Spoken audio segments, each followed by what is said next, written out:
नमस्कार, मेरा नाम है निखिल और आपका एक बार फिर से स्वागत है क्राइम टेलीकास्ट चैनल पर। आज की कहानी बिहार के बहुत ही चर्चित और अनसुलझे मामलों में से एक शिल्पी गौतम मर्डर केस की है।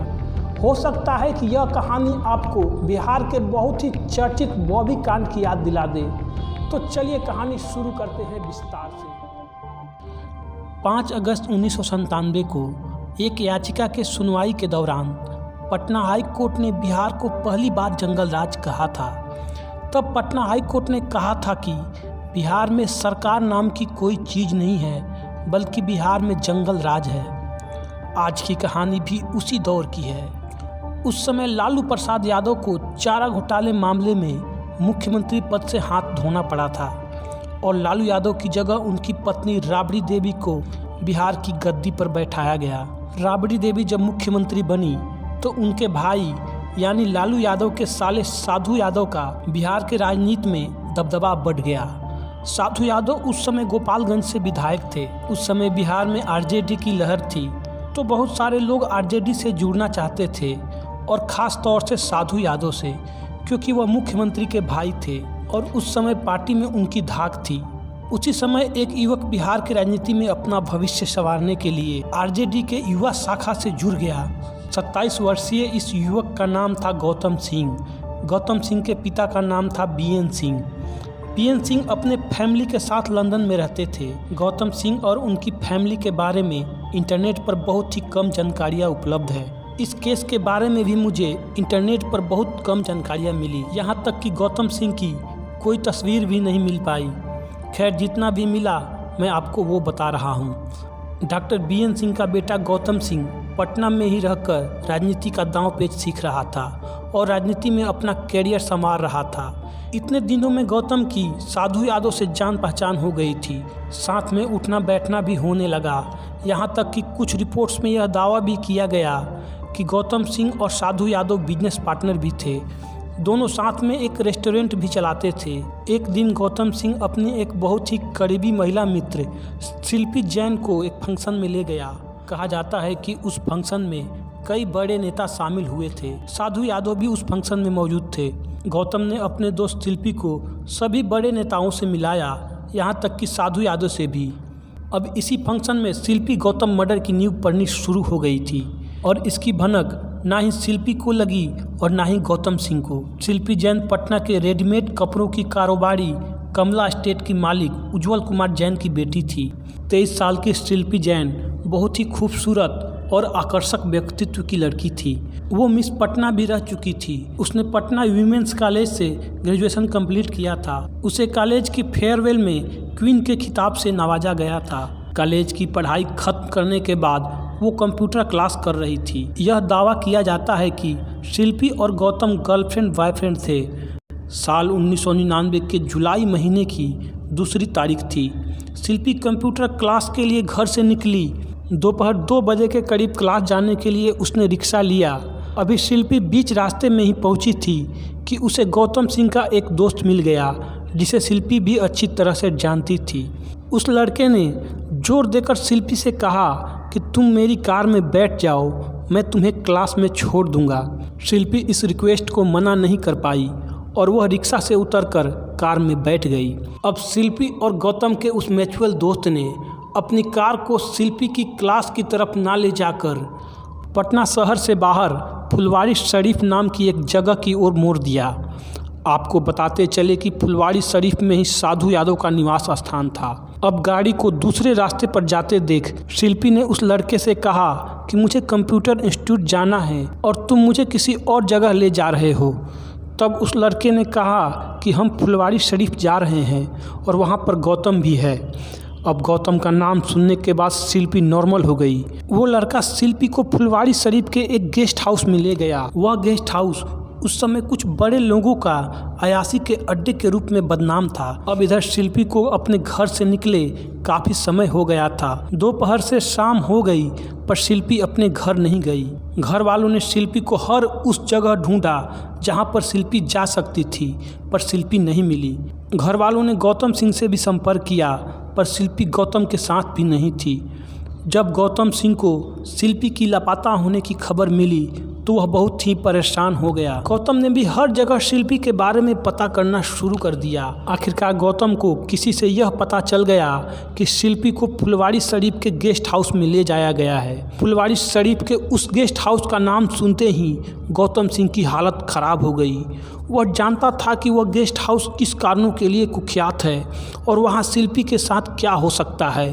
वह तुरंत फुलवारी शरीफ के उस गेस्ट हाउस की तरफ दौड़ गया। जब गौतम सिंह उस गेस्ट हाउस पर पहुंचा तो देखता है कि 23 साल की उस लड़की पर कई लोग टूट पड़े हैं। उस लड़की के साथ कई लोग दुष्कर्म करने की प्रयास कर रहे हैं। गौतम उन लोगों के बीच पड़ी शिल्पी को बचाने की बात करने लगा और पुलिस के पास जाने की बात करने लगा, पर एक अकेला गौतम उन लोगों से ना ही शिल्पी को बचा सका और ना ही खुद को। इसके बाद गौतम को भी पकड़कर मारा गया, उसको लात जूतों से रौंदा गया। बताया जाता है कि शिल्पी जैन के साथ सामूहिक दुष्कर्म किया गया और इसके बाद दोनों को गला दबाकर मार दिया गया। इधर जब शिल्पी के घर वालों को शिल्पी नहीं मिली तो उन लोगों ने पुलिस में जाकर उसकी लापता होने की रिपोर्ट दर्ज करा दी। 2 जुलाई की पूरी रात बीत गई, 3 जुलाई की सुबह भी बीत गई, पर परिवार वालों को शिल्पी की कोई भी खबर नहीं मिली और ना ही पुलिस ही उन्हें कुछ बता पाई। अचानक 3 जुलाई 1999 की रात करीब 9 बजे पटना के गांधी मैदान के पास स्थित विधायक आवास के एक गैराज के पास पुलिस का मजमा लग गया। वजह थी एक सफ़ेद मारुति जैन में 2 अर्धनग्न लाशों का मिलना। ये लाशें गौतम सिंह और शिल्पी जैन की थी। बताया जाता है कि वो गैराज साधु यादव का था। अब पुलिस को उन लाशों की खबर किसने दी, किसने ये बताया कि साधु यादव के गैराज में 2 लाशें पड़ी है, यह जानकारी कभी भी बाहर नहीं आ पाई। जब पुलिस उस गैराज के पास पहुंची तो उस गैराज का दरवाज़ा अंदर से बंद था, यानी कोई भी बाहरी व्यक्ति बिना अंदर जाए ये कभी भी नहीं जान सकता था कि गैराज में 2 लाशें पड़ी है। तो थ्योरी ये दी गई, जिसने भी पुलिस को खबर दी उसे पहले से ही सारी घटनाओं के बारे में जानकारी थी और जिसने भी पुलिस को ये जानकारी दी एक योजना के तहत दी। गैराज का दरवाज़ा तोड़ा गया और पुलिस अंदर गई। मारुति जैन में शिल्पी जैन और गौतम सिंह की लाशें पड़ी थी। पुलिस ने दोनों की तस्वीरें ली जो उस समय कई बड़े न्यूज़ चैनलों के पास गई। उस कार में शिल्पी और गौतम की लाशें अर्धनग्न हालत में थी। गौतम ने एक पैंट पहन रखी थी और शिल्पी के शरीर पर कपड़े के नाम पर केवल एक टी शर्ट मात्र थी और दावा किया गया कि वह टी शर्ट भी गौतम सिंह की थी। रात 9 बजे के करीब घटना स्थल पर पुलिस पहुंची थी और 9:30 बजे के आसपास साधु यादव अपने समर्थकों के साथ घटना स्थल यानी कि अपने आवास पर पहुंच गए और वहां पहुंचकर वो अपने समर्थकों के साथ हंगामा करने लगे। पुलिस ने कार से शिल्पी और गौतम की लाशें निकालकर पोस्टमार्टम के लिए भिजवा दिया और बिना कोई पुख्ता जांच और पोस्टमार्टम रिपोर्ट के ही पुलिस ने इस मामले को सॉल्व भी कर लिया। पुलिस का कहना था कि इस तरह का केस हमने बहुत से देखे हैं, यह आत्महत्या का मामला है और दोनों ने अपने परिवार के दबाव में आकर जहर खा लिया है। अब सवाल यह था कि बिना किसी रिपोर्ट के पुलिस ने यह कैसे दावा कर दिया कि शिल्पी और गौतम ने आत्महत्या की है और बिना पोस्टमार्टम और बिना बिस्रा रिपोर्ट के ही पुलिस ने किस बिना पर यह आशंका जता दिया कि दोनों ने जहर खाया है। और इस मामले में यह भी सवाल उठे कि अगर दोनों ने आत्महत्या भी की थी तो दोनों अर्धनग्न हालत में क्यों थे, शिल्पी के कपड़े कहाँ थे, उसने गौतम की टी शर्ट क्यों पहन रखी थी। इसके बाद पुलिस ने इस मामले में एक और लापरवाही बरती।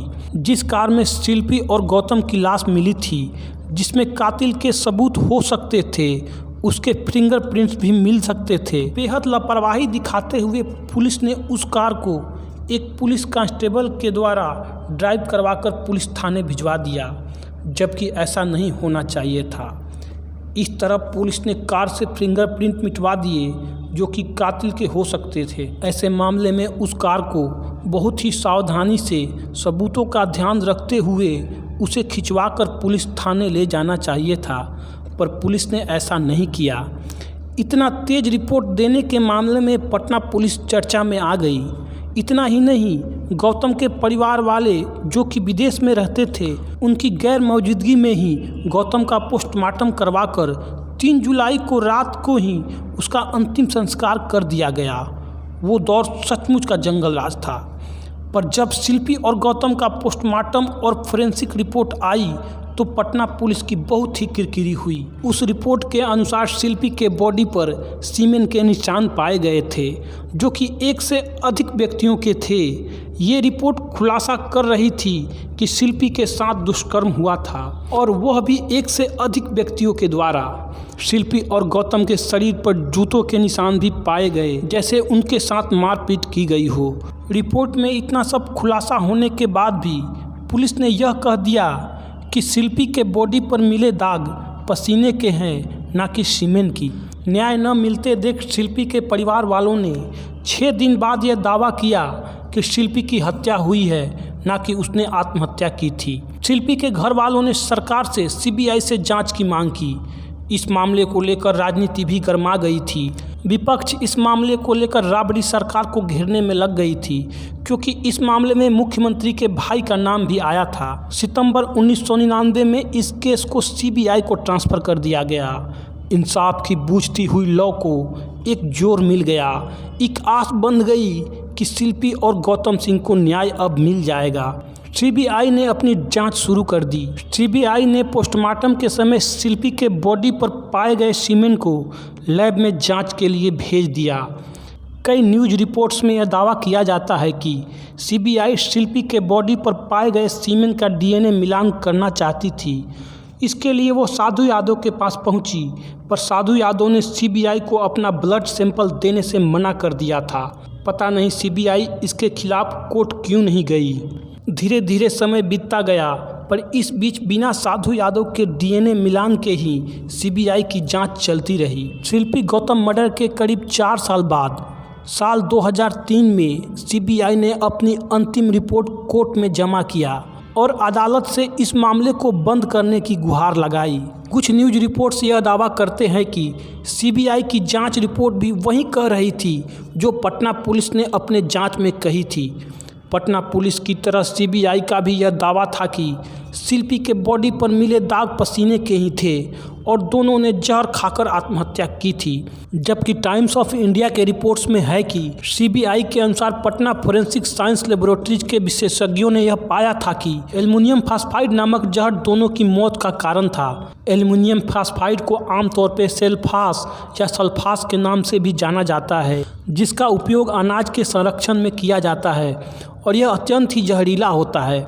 सीबीआई की रिपोर्ट्स में आगे कहा गया कि घटनाओं की क्रम से स्पष्ट संकेत मिलते हैं कि यह आत्महत्या का मामला था और शिल्पी के सामूहिक दुष्कर्म के आरोपी गलत थे, क्योंकि शिल्पी के कपड़ों पर पाया गया सीमेन गौतम का ही था। टाइम्स ऑफ इंडिया के उलट दूसरे न्यूज़ रिपोर्ट्स में यह पसीना ही बताया गया था। शिल्पी गौतम मामले में इंटरनेट पर बहुत ही सीमित और सुनी सुनाई बिखरी जानकारियाँ ही उपलब्ध है। खैर, सीबीआई के इस रिपोर्ट पर बहुत हंगामा होने लगा। मीडिया से लेकर विपक्ष तक सरकार और सीबीआई को घेरने की कोशिश करने लगे। टाइम्स ऑफ इंडिया के एक रिपोर्ट्स के मुताबिक शिल्पी के पिता उज्जवल जैन ने कहा था कि शुरुआत में शिल्पी मामले में सीबीआई उनके घर आई थी। तब सीबीआई के अधिकारियों ने यह कहा था कि यह मामला हत्या का ही है। उज्जवल जैन के अनुसार सीबीआई के अधिकारियों ने कहा था कि कई व्यक्तियों के द्वारा यौन उत्पीड़न के भी सबूत मिले हैं। इस मामले की जांच बंद होने के बाद भी शिल्पी के भाई प्रशांत जैन ने अपनी बहन को इंसाफ दिलाने की लड़ाई जारी रखी, पर कुछ लोगों को प्रशांत की यह लड़ाई पसंद नहीं आई। साल 2006 में उसे अनजान व्यक्तियों के द्वारा किडनैप कर लिया गया। शिल्पी के घर वालों ने पुलिस को प्रशांत जैन की अपहरण की सूचना दी। सूचना मिलते ही पुलिस प्रशांत जैन की खोज में लग गई कि अचानक 2 दिनों बाद प्रशांत जैन सही सलामत घर वापस आ गए। अपहरण वाली उस घटना के बाद शिल्पी गौतम मर्डर केस में न्याय की आस हमेशा के लिए खत्म हो गई। दोनों के हत्यारे और बलात्कारी आज भी समाज में खुलेआम घूम रहे हैं। आज भी इस मामले को लेकर लोगों के मन में कई सारे सवाल खड़े होते हैं, जिनका जवाब मिलना अब शायद असंभव ही है। तो बहुत सारे सवालों के साथ आज की कहानी यहीं ख़त्म होती है। मैं हूं निखिल और आप क्राइम टेलीकास्ट देख रहे हैं। नमस्कार, जय हिंद।